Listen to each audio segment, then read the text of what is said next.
I'm Donnell Kenworthy, and I'm here to discuss with you how to do what you do with children with autism.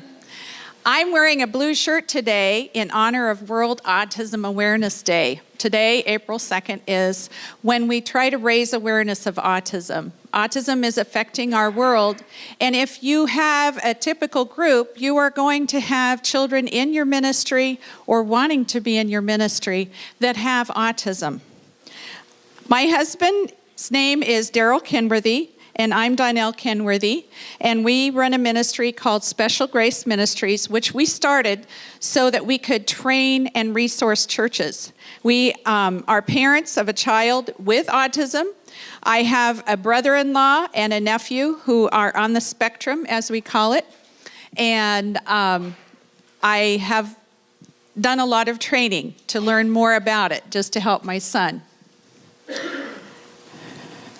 In your flyer, you have, or in your green folder, or whatever color you got, I think mostly green folders, there's a World Autism Day flyer for you to give you some more information a little bit deeper than what I'll be able to go into today.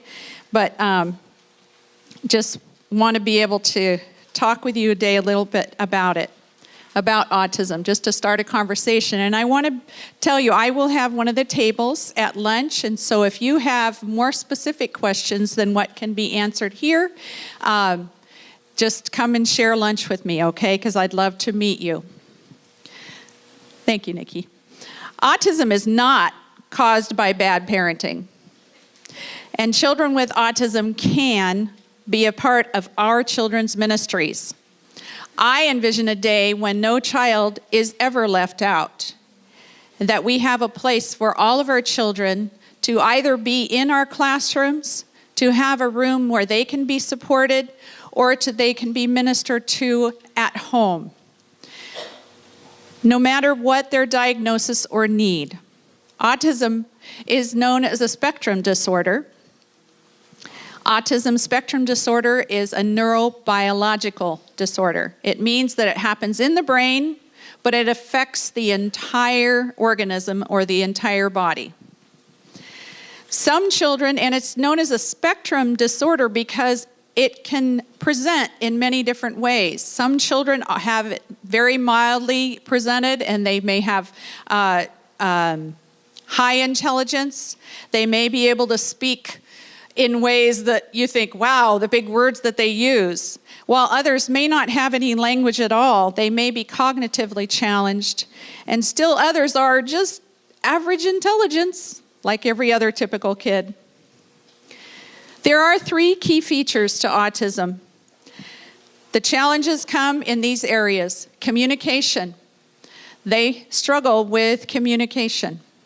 Sometimes, as I said before, they cannot speak. They may have a little bit of language. They may echo. My son loves to echo, and when we're in church, our pastor has learned that if he really wants to get emphasis, then he'll end with an important word, and my son will echo it. So if he wants people to pray, my son will say it right back to him. And they have a unique relationship, our pastor and my son. They have challenges with social interaction. They may have trouble relating to others. And this is where even the name autism came from. Aut means self, and the beginnings of the study of autism, doctors said they're very into themselves. They seem not to want to enter into the world, but that's not true. They do, but they have difficulty doing that, and they need support. They may not maintain eye contact, so saying to a child, "Look at me when I talk to you," won't work for them. They have trouble understanding that other people have feelings. They think everybody's feeling the same thing that they're feeling. They have repetitive behaviors. You may see children rocking or flapping their hands or playing with a certain toy over and over. They have restricted interests. They may only want to play with certain toys, or they may only want to talk about Thomas the Train, or dinosaurs, or World War III, or Star Trek, if you've met some of my friends. They may have unusual reactions to touch. The things that we see, The things that we hear, the things that we smell, and the things that we taste can all bring unusual reactions, and sometimes they have what we term a meltdown because too much sensory input is coming in and they don't know how to categorize it, how to relate, and they get overwhelmed. I'm sure you have all experienced days when you've said to a friend or a spouse, it's just all coming at me at once and I'm just frustrated, I'm just tired, I don't want the world to be entering in that way, I just want things to slow down. Can you imagine feeling like that every single day of your life? That is what a child with autism often has to deal with. Many times they have gastrointestinal problems, food allergies, and food sensitivities. The current statistics in autism put it at 1 in 68. But in 1975, there were only 1 in 5,000 school-aged children who were diagnosed with autism. I just saw a study yesterday. It's the first time in 2 years that the numbers have maintained and haven't gone up. Maybe we're seeing a change. Maybe our prayers are being answered. Autism affects more boys than girls. And though we can understand the key symptoms of autism, each child is different. Parents of children, like myself, have a saying, when you've met one child with autism, you've met one child with autism. Everyone is unique. Even though you might know the keys, the social and the communication and the repetitive behaviors, you might see all that, but how it's expressed is different. One time I was asked, does your son like balloons? I met another child who had autism and he loved balloons, and I said, not so much. But the key is to get to know each individual.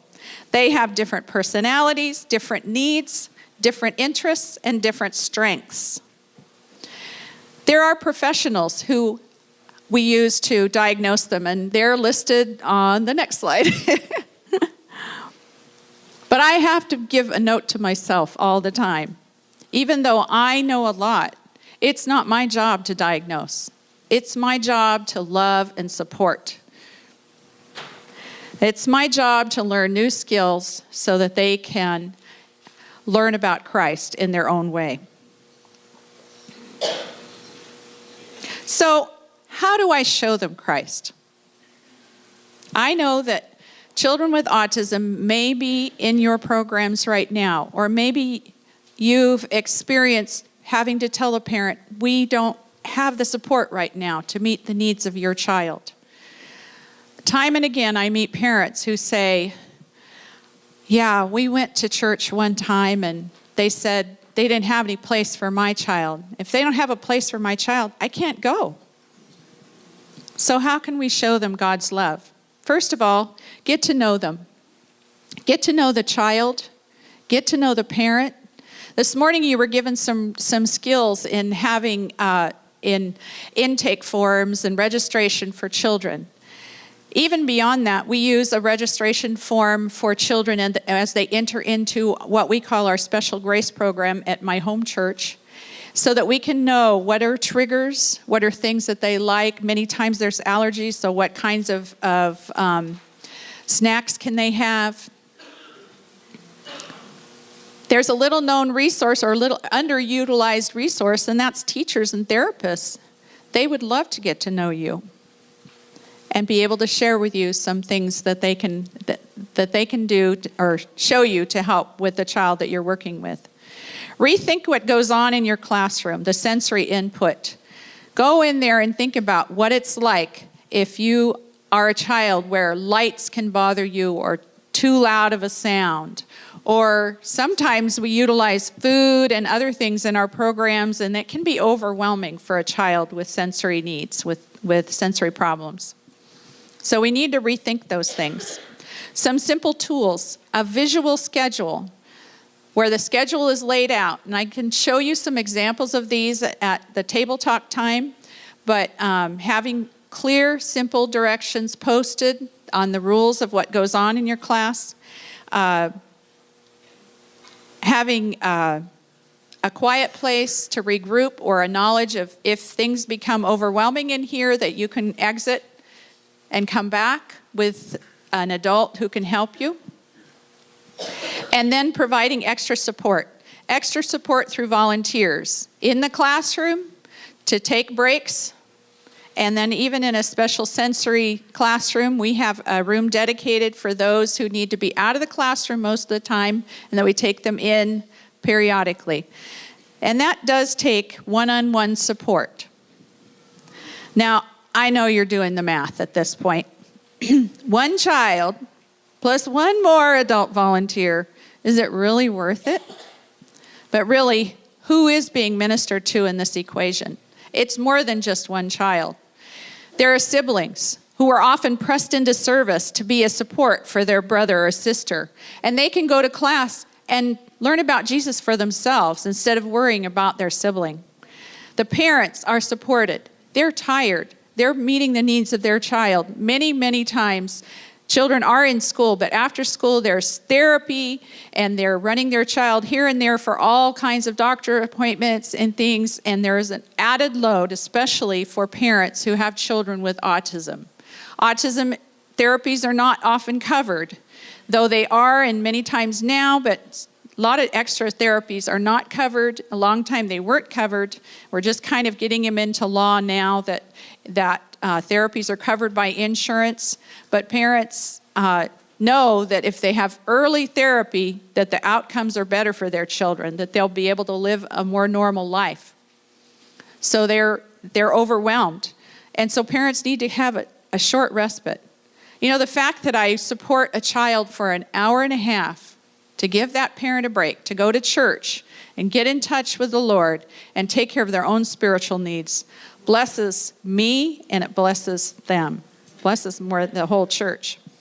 Their extended family. You know, there's neighbors and friends. There's grandparents and uncles and aunts and cousins who all pay attention to the fact that your church ministers, your church family will be blessed. 90% of families that have a child with special needs don't go to church. That's an unreached mission field. When your church reaches out, they extend their mission field, and it really needs to be looked at that way. This is a part of your mission in your community, and your community is watching. When you reach out to families who are really in need, then they say, that's the kind of church that I want to go to. So, how can you grow a special needs ministry and reach out to children with autism? Be willing to start small with what you have. It's just like a seed. Work with the children that you have and develop a program for them first. Be willing to slow down. The leadership that I talk to say, I didn't realize how many times I came in with big plans for the day, and I kind of had to come down to, Jojo came to church, he knew that I cared about him, and he went home knowing he had a good day at church, and I told him Jesus loved him. And it might come down to that sometimes, and that's okay. You need to slow down. Be prayerful. Go ahead and hit it for me. Allow God to give you wisdom, creativity, and strength. Be trainable. I commend you all for taking Saturday morning to come here. It takes effort, I know. And you probably all experienced things like I did that said, oh, I could just stay home, but you didn't, and you gave. I appreciate that. Be connectable. If you're a lone ranger, you will not have success. Connect with others who are facing the same things. You'll learn a lot, like we have today. Be teachable. I have to maintain a teachable attitude with my students. They teach me as much about the love of Christ as any book, as any sermon. Be adaptable. Have a good plan, but always have a plan B. All right, Nikki. Be adventurous. Be willing to try some things new. Sometimes it's counterintuitive when you're working with a child with autism. But learn and try things that you're learning. Be loving. Your attitude about your student with autism will infect your other students, and they will learn to be loving as well. They have a mission field right in their own class. And lastly, be Jesus to a family that needs you. There was a time when the disciple Mark tells us that parents were rushing their children to Jesus so he could bless them. And the disciples were rebuking the parents. And Jesus said, "Let the little children come to me and do not hinder them, for the kingdom of God belongs to such as these." Does the kingdom of God belong to children on the spectrum who have autism and other special needs? Yes. But if we don't make a place for them, it will never happen. I applaud all of you who've sought to make your ministry accessible to those with autism and other special needs. And I thank you for being an attentive audience today. I'm going to leave my information up here, and I do have some handouts, and I will be at lunch if you'd like to talk more with me. I appreciate you being here today.